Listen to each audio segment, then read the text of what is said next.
다 같이 오후 예배를 하나님 앞에 드립니다. 성경 말씀은 사사기 3장 12절에서 17절까지, 사사기 3장 12절에서 17절까지 제가 봉독합니다. 이스라엘 자손이 또 여호와의 목전에 악을 행하니라.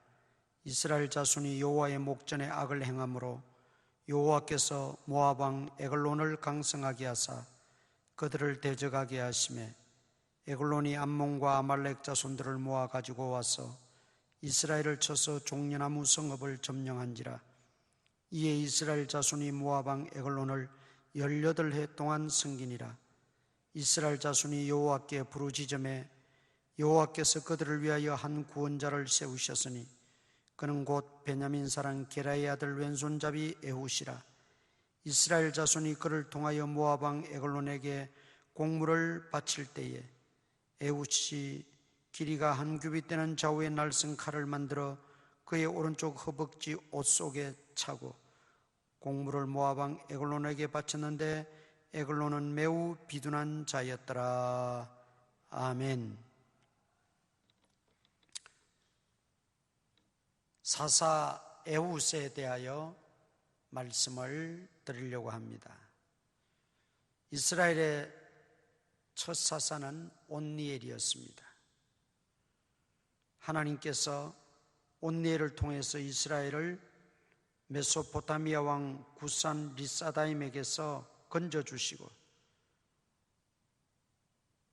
그 구산 리사다임의 손에서 구원함을 받고 그들은 평안함을 누리게 됩니다.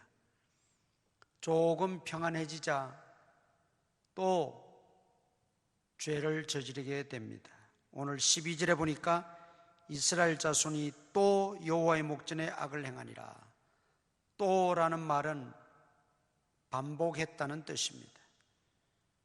악순환의 고리를 끊어버리지 못했습니다. 사사시대의 특징은 자기 소견에 옳은 대로 행하였더라, 그렇게 기록하고 있습니다. 이스라엘의 왕이 없으므로 각기 자기 소견에 옳은 대로 행하였더라. 사실 이스라엘의 왕이 없는 것이 아니지요. 살아계신 하나님, 창조주 하나님이 이스라엘의 왕이십니다. 그런데 하나님을 왕으로 모시기를 싫어했다는 것입니다. 하나님을 마음에 두기를 싫어했다는 뜻입니다. 결국 하나님께서는 하나님을 떠나고 우상을 섬기고 계명을 어기고 제멋대로 사는 이스라엘 백성들을 깨닫게 하시고 돌아서게 하시려고 오늘 본문에 보니까 모압 왕 에글론을 강성하게 하사 그랬습니다. 모압 왕 에글론이 이뻐서가 아닙니다. 이방 나라가 이뻐서가 아닙니다. 하나님의 백성들을 일깨우기 위해서, 하나님의 백성들을 깨우치기 위해서 한순간 이방 왕을 또는 이방 그 나라들을 사용하셨다는 것입니다. 그래서 에글론이 강성하게 되자 이스라엘은 또 그 밑에서 종살이를 하게 됩니다. 14절에 보니까 18해 동안 섬겼다 그랬습니다. 긴 세월 동안 고통을 겪고 고난을 겪자 그들은 하나님 앞에 회개합니다. 15절이지요. 이스라엘 자손이 여호와께 부르짖음에 하나님 앞에 돌아와서 진심으로 회개하고 하나님을 찾는 자에게 하나님 만나 주신다고 했습니다. 또 그들을 향한 진노를 푸십니다. 그래서 한 사사를 세우시는데 그 사사가 왼손잡이 에훗이라 그렇게 기록하고 있습니다. 왜 굳이 왼손잡이라는 것을 강조했을까요? 제가 어렸을 때만 해도 왼손잡이가 그리 흔하지는 않았지만 그러나 가끔 왼손잡이가 있었습니다. 그러면 학교에서도 선생님들이 오히려 왼손으로 글을 쓰면 오른손으로 써야 된다고 하면서 오른손으로 교정해 주는 그런 일이 있었습니다. 오른손으로 모든 일을 할 수 있고 모든 기능을 할 수 있는 그런 바탕이 되어 있었기 때문입니다. 뿐만 아니라 오늘 본문의 왼손잡이 에훗이라고 했던 것은 그 당시에도 얼마나 많은 편견이 있었고 얼마나 생각하는 것이 다 정통에서 벗어나면 사람 취급도 하지 않는 그런 시절이었습니다. 왼손잡이는 그저 쓸모없는 사람, 전혀 가치 없는 사람, 그렇게 볼 수도 있었다는 것이죠. 에훗은 사람들이 보기에는 쓸모없고 가치 없고 전혀 사사가 될 수 없고 사령관이 될 수 없는 그런 인물이었습니다. 그런데 하나님은 그런 에훗을 들어 쓰셨습니다. 하나님이 쓰시는 것은 우리 사람과는 다릅니다. 하나님의 생각은 우리 사람의 생각과는 분명 다릅니다. 고린도전서 1장에서는 말씀하시죠. 문벌 없는 자, 지혜 없는 자, 가난한 자, 약한 자 다 택하여서 오히려 문벌 좋고 부유한 자, 있는 자들을 부끄럽게 하신다. 부자나 배운 자를 하나님이 전혀 쓰시지 않는다는 뜻이 아니라 하나님께서는 오히려 약한 자들 또 부족한 사람들을 들어서셔서 정말 하나님이 하셨다, 하나님이 하셨구나라는 것을 보여주시기 위해서 하나님은 조건이 부족하고 또 쓸모없고 여러 가지 열악한 그런 사람들을 불러서 쓰시고 또 위대한 업적을 남기도록 하셨습니다. 에훗이 바로 그런 사람 중에 한 사람이었다는 것이죠.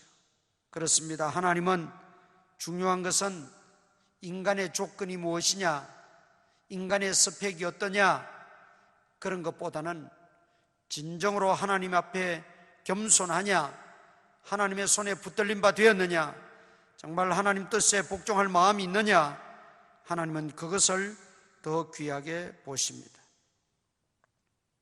에훗은 비록 사람들 눈에는 차지 않았고 사람들 보기에는 미약한 존재였지만 하나님의 손에 붙들린 바 되어지고 하나님이 그를 쓰시고 그를 통하여 일하실 때 큰 능력, 큰 은혜가 나타난 것을 볼 수 있습니다.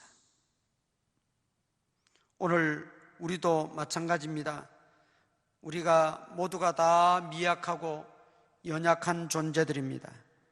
그러나 연약하고 미약하다는 비관주의나 자포자기에 빠지지 말고 오히려 나와 함께 하시는 하나님, 나를 붙드시고 계시는 하나님, 하나님이 나와 함께 하시면 내가 능치 못함이 없다고 하는 그런 믿음을 가지고 확신을 가지고 주의 일할 때 하나님께서 크게 영광을 받으시는 것입니다. 왼손잡이 에훗이었지만 그는 지혜를 동원하여 모압 왕 에글론을 처리하게 됩니다. 그 처리하는 과정은 우리가 볼 때는 마치 포악한 것 같고 또 어떤 면에서는 무기를 쓰고 또 어떤 면에서는 아주 간사하게 보일지 모르지만 그러나 그 모든 과정 속에서도 하나님이 역사하시고 하나님이 주관하시고 하나님이 이끌어 가신다는 것을 우리가 깨닫는다면 이것이 개인의 사욕을 위한 것도 아니고 개인의 이권을 위한 것도 아닌 하나님의 나라와 하나님 나라 백성들을 위한 것이었기에 그 모든 에우스의 행위들이 정당성을 갖게 되는 것입니다. 자, 그렇다면 오늘 이 본문을 통해서 우리가 또 한 번 깨달아야 될 중요한 사실이 있습니다. 약할수록 하나님 의지해야 됩니다. 미약할수록 하나님 의존해야 됩니다. 약한 자가 하나님 손에 붙들린 일반 될 때 큰 역사를 이룹니다. 우리는 스펙이 좋아야 되고 조건이 좋아야 되고 우리 환경이 좋아야 되고 배운 게 있어야 되고 또 자질이 되어야 되고 또 자본이 있어야 된다고 말합니다. 그러나 그런 것과는 상관없이 진정으로 우리가 하나님의 부르심에 순종하고 하나님 손에 붙들림 바 되기만 하면 하나님이 다 하십니다. 하나님이 다 이루십니다. 에웃이 한 것이 아니라 하나님이 에웃을 통해서 하시는 것 뿐입니다. 그리고 오늘 본문을 통해서 또 기억해야 될 것은 우리가 약하다고 나이 들었다고 힘이 없다고 물질이 없다고 재주가 없다고 주저앉아서는 안 됩니다. 하나님께서는 하시고자 하시면 쓰시고자 하시면 또 이루시고자 하시면 하나님은 어떤 방법을 동원해서라도 반드시 이루시고야만은 하나님이심을 우리가 믿어야 합니다.